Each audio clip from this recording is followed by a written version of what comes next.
And my friend called my wife and said, "Hey, Johnny's hurt." And at first she thought he was joking. She thought, "Oh, funny, where are you guys going to lunch? I'll meet you." And he said, "No, we're serious. It's not good."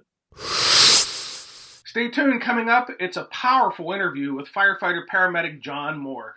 John was off duty when a storm came through his town, and a friend called because he needed some help moving some debris from the storm, and John didn't hesitate to step up and help a buddy. But what happened next changed John's life forever.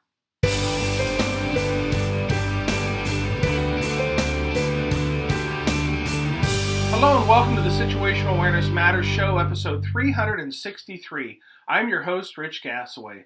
The purpose of this show is to improve situational awareness and decision-making for individuals and teams who work in high-risk, high-consequence, time-compressed environments with changing conditions. The SA Matters mission is simple. We want to help you see the bad things coming in time to prevent bad outcomes. Today's feature segment is sponsored by Gassaway Virtual Training.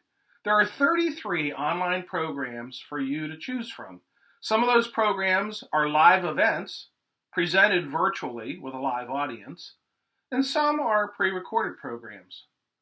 To learn more, visit samatters.com website and click on the Virtual Training tab. Okay, let's jump into our feature segment in part one of a two-part interview with firefighter-paramedic John Moore.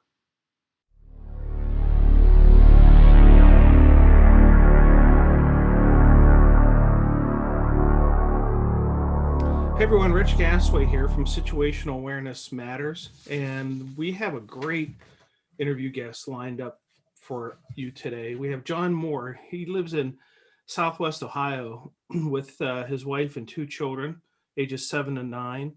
John attended Sinclair Community College directly out of high school, earned his firefighter 2, fire inspector, and paramedic certification. He worked part-time for Clearcreek Fire District before being hired by the city of Kettering Fire Department as a career firefighter-paramedic in October of 2007. John worked as a firefighter-paramedic until he sustained a paralyzing spinal cord injury caused by an off-duty accident in September of 2008. John continues to serve the City of Kettering Fire Department full-time in an administrative capacity. And John, you were listening to another podcast that I had done with Dr. Donnie and followed up with me and shared your story a little bit. And I thought this would be a fantastic story to be shared on the show. So welcome to the show, and I'm glad to have you. Yeah, thank you. Dr. Gassaway, call you Rich? Rich is fine. All right. So let's start out with perhaps you sharing the your backstory. How did did you grow up in Ohio, and did you always want to be a firefighter? And what's that interesting story that leads us up to your fire service career? Well, I'll tell you what, it was pretty uneventful, pretty boring. I had two older sisters and grew up in Warren County, Ohio, and I lived in Warren County, Ohio until I got married. I graduated from high school in 2002, and I think like a lot of firefighters, I knew I wanted to go into public safety, but I was trying to decide between police and fire, and what best fits me. And I'm too much of an extrovert to sit in a car by myself. I need to be part of a crew. I need to be part of a company. And so I decided senior year, I'm going to go to the fire service.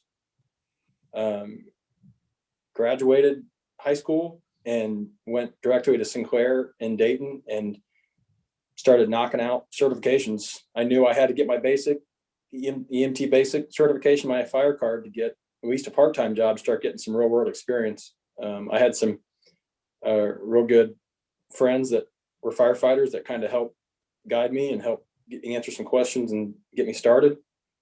And so I started part-time as a firefighter at Clearcreek Fire District part-time, and going on calls, and just that new boot green as could be. I'm excited on any call I go on, kind of firefighter. I was ready to go.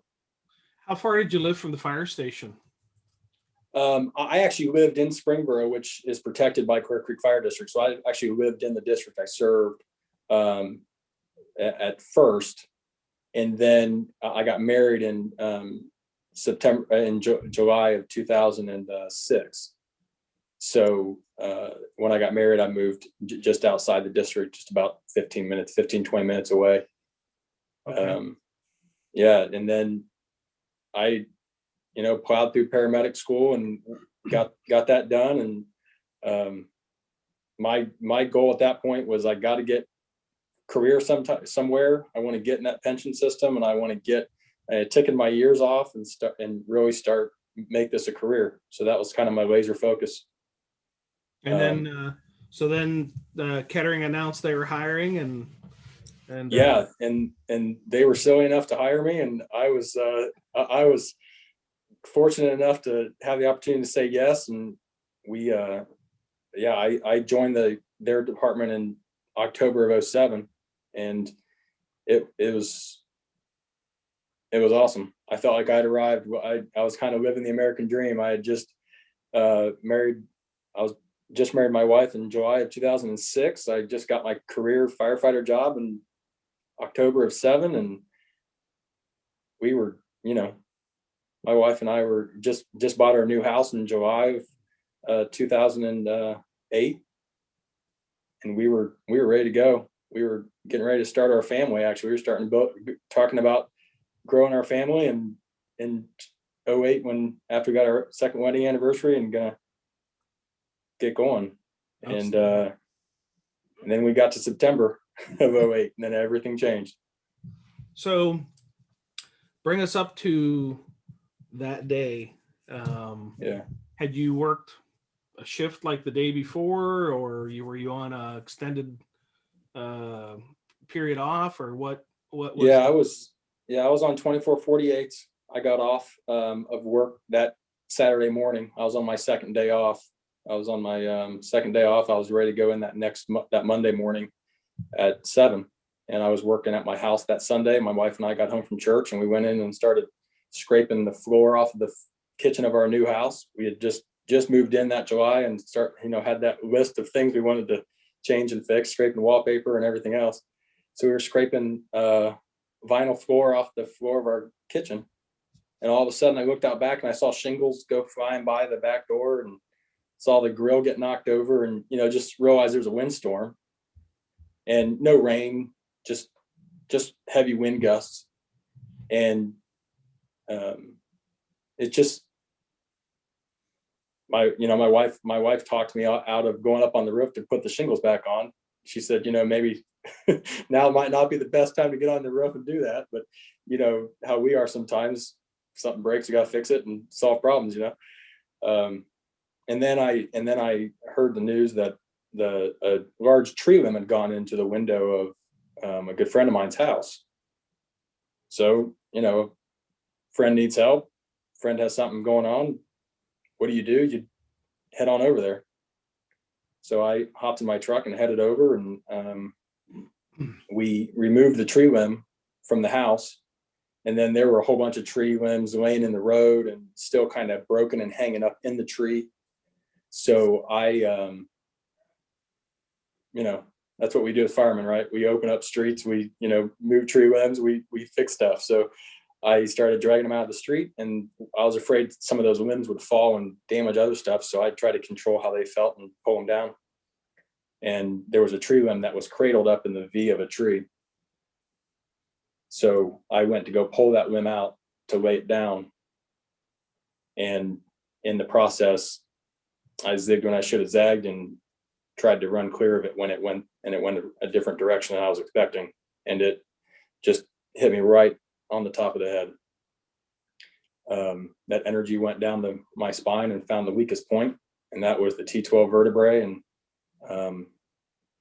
I was just immediately paralyzed from the waist down. I was unconscious for a couple minutes. My friend that was there, the friend whose house it was, he called 911, got EMS started. called a mutual friend of ours that was actually my first company officer. He responded in his personal vehicle, came to the scene, and were kind of the first hands on me to start rendering first aid and help me out. And because, I had a pretty big gash on top of my head, losing a lot of blood. So he, controlled the bleeding and was helping me out. And then, it was a crazy day. It was the Hurricane Ike, remnants of Hurricane Ike that came up and hit Ohio. And, there were trees down all over the place. So we had fire engines all over the place. Every department in the area, I think, broke records that day on the number of calls in a single day, where they were running from call to call, chasing lines down and trees down. And you know how those days are. It gets started and everything the whole town just goes to a handbag. So so they got a mutual aid ambulance, and you just never really know what you're going to get sometimes. And sure enough, the side door of that ambulance opened up, and it was a friend of mine I graduated high school with. I worked part-time with her at Clearcreek, and real good friends of ours. And my friend that was there just took a big deep breath, like, we're going to be okay. So the friend whose house it was, my lieutenant, now Chief Eggenbrode, and Chrissy, the paramedic friend of ours, loaded me up and took me up to the trauma center. And my wife had shown up during the call. My friend also called my wife. She showed up at the scene? She showed up at the scene, and my friend called my wife and said, "Hey, Johnny's hurt." And at first she thought he was joking. She thought, "Oh, funny, where are you guys going to lunch? I'll meet you." And he said, "No, we're serious. It's not good." So she responded to the scene, and as soon as she got there, Steve quickly made the call to say, "Hey, don't let her come over to see him yet. I don't want her having these images." And I will tell you what, my wife is incredibly grateful for that decision. Just the post-traumatic of seeing me in that position. All she could see was my legs, and she knew that something was wrong just by the way my legs were laying and they weren't moving. She knew that something was wrong. But a lot of things fell in place at the right times that day to make sure that the right people were there, and they made some good decisions. How far were you from the hospital? It's a short drop to I-75 right by and it's probably 15-20 minute transport up to a level 1 trauma center. So they took me to a level 1 trauma center and started working on me. Called in the team, called trauma alert. Got me stabilized, got me into the MRI and CAT scan machine, scanned my head, scanned my back, see what's going on, and discovered where the trauma was, and got me into surgery that night to sew my head up, and then surgery the next day to put my back together and put 8 screws, 2 rods, and do the carpentry work of drilling screws into the bone, and get the tools out, put my back together, put Humpty Dumpty back together. How much direct memory do you have of the things that happened? Yeah, so I've lost memory. I don't have any memory from about 15 minutes before the accident to about a week and a half after. I was in the hospital for about 2.5 to 3 weeks, and the first week and a half, I don't remember any of that. I've heard incredible stories. A lot of people came out the day of the accident. We had, probably 20 or 30 people at the hospital. Firefighters, chiefs came down. City managers came in. I mean, incredible support from the city, from my department, from people from my church, our friends. I mean, it was just outpour. The next day, when they did my back surgery, when it was a scheduled surgery and it wasn't emergent and we could plan, the word got out that I was going into surgery and what time, and they had to kind of give us a bigger waiting room and kind of make it make space for us because the prayer cavalry came out. Definitely the cavalry of people came out to to show the support and to be there. And yeah, and just got into groups of 4 or 5 and just prayed like crazy. They asked my wife, they said, what can we do? And she said, all we can do right now is pray. And so they got into groups of 4 or 5 at a time and prayed. And here I am. What is your earliest memory post accident? Yeah. So I started, my memory goes back to when I was in the rehab unit. So I was in ICU for a couple of days, in the trauma unit for at least another probably about a week, between the trauma unit and just a standard room, until I was ready for rehab. And then they sent me to rehab for about another week and a half. And so I spent about a week and a half in the hospital, a week and a half on the rehab floor of the hospital. So when I got to rehab, that's when kind of my memories start to come back a little bit. Do you have any recall of the moment when they revealed to you the extent of the injury? And were you alone? Was your wife with you? What is that? I mean, I just can't imagine being in that moment when when that's revealed. Yeah. So the night of my accident, the doctor called my wife and my mom and my sister into a room and shared to them that, it's serious, and it's his T12 vertebrae. Brain is fine. Brain functions fine. He's conscious, but it looks like it's going to be a permanent paralysis. He will probably never walk again. And then later, the surgeon said, shy of a miracle, probably won't walk again. And so I hear the memory of that, just the emotions that outpoured from that. And then the room full of people waiting witnessed, the word kind of traveled through that crowd of that, the John that you knew is different. The people we know him as is going to be different now. When is what is your, if you have a memory of it, is when you were first told? So my wife had to fill me in on that. So it was I don't know if it was the next day or a few days later. I was I lost a lot of blood. They had to give me a couple of units of blood. I was falling sleeping a lot and just kind of recovering. So at one point I asked her, I said, I asked her, am I going to walk again? And she knew that the question was coming at some point. And she shared that with me. And I think my initial reaction was, boy, I really screwed things up. And then, what about my job? I haven't found a wheelchair accessible fire engine yet. So she, it was funny because right around that time, the fire chiefs asked my wife, she said, they said, what is he worried about most?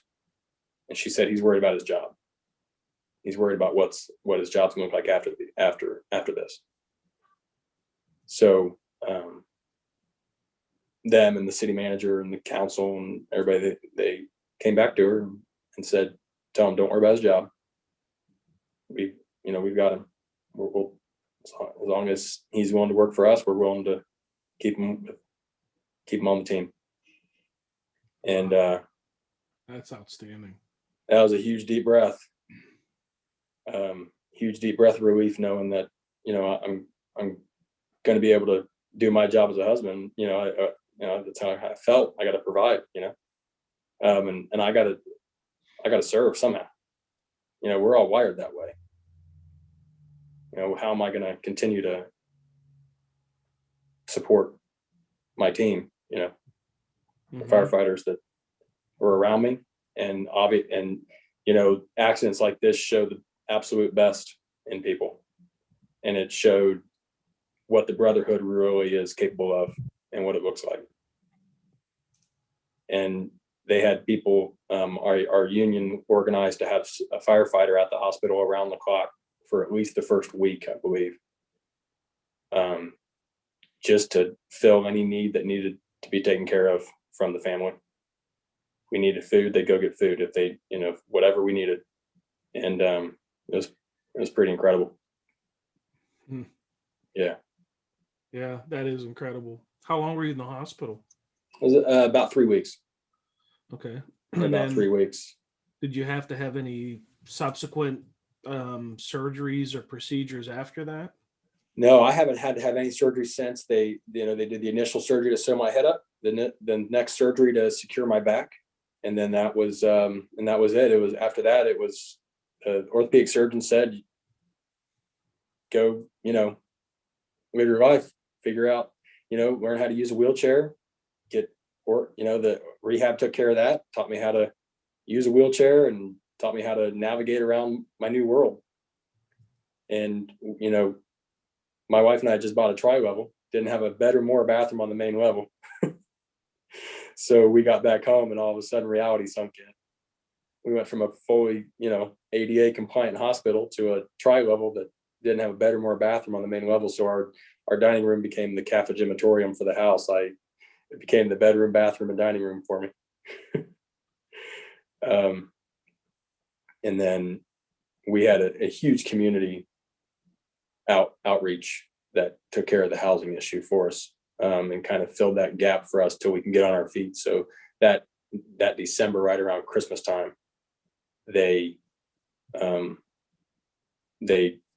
unveiled to us a ranch house that they had completely remodeled and gutted and widened doorways on a piece of land that a friend of ours had bought to build the dream house on. On the front of that land was a ranch house that they didn't really need. So they had a HVAC company come out, took care of that. They had a construction contractor that orchestrated the whole thing, custom cabinet guy that came in and said, I'll take care of the cabinets. Everybody just kind of picked up their piece. And, even a small group of men that usually meet for a Bible study on some night instead came and ripped the roof off one night. And instead of meeting as a group to, study their whatever, they came to the house and ripped the roof off. That was their part of the project. So, it was just incredible how needs were being met sometimes before we even realized the needs were there. Wow, that's fantastic. Yeah. It's amazing to have such a community with so much support, and I'm sure that ended up being very helpful to the whole reacclimation into this new life. Yeah, it's hard to get real down when there's so many people around you working so hard to lift you up. And that's something I always tell people. I said never try to shy away from somebody that you think they need help. Figure out how best they need help and be there for them. Yeah. And what were the other than the home accommodations when you went back to your tri-level, what were some of the other challenges that you had to face and overcome in your new life? Yeah, the new normal. Yeah. It was really going through the stages of life again. Since the start of the pandemic, I've had some amazing opportunities to present my programs on a virtual platform to groups ranging in size from 6 to 400, with recorded playbacks being viewed over 22,000 times. Here's hoping that the new year and the introduction of the COVID vaccine will reduce the number of cases and will return back to some form of normalcy. If you listen to some of the previous episodes, you heard me talk about some upcoming live events. And unfortunately, all of those live events were postponed as well, and a few of them have rescheduled. So here is where we find ourselves, hoping for more live and in-person opportunities to get together and learn and share. As you will see from this list, though, things are looking up. On March 4th, I'll be facilitating the Minnesota Virtual training series. This program will feature Brian Ward talking about barn boss leadership. On March 6th, I'll be facilitating a virtual training development program for the officers of the Spotsylvania County Volunteer Fire Department in Virginia. On March 10th, I'll be presenting a virtual situational awareness program for the National Electrical Testing Association Power Test Conference. On March 16th, I'll be facilitating the Minnesota Virtual Training Series. This program will feature Chief Alan Lewis talking about recruitment and retention.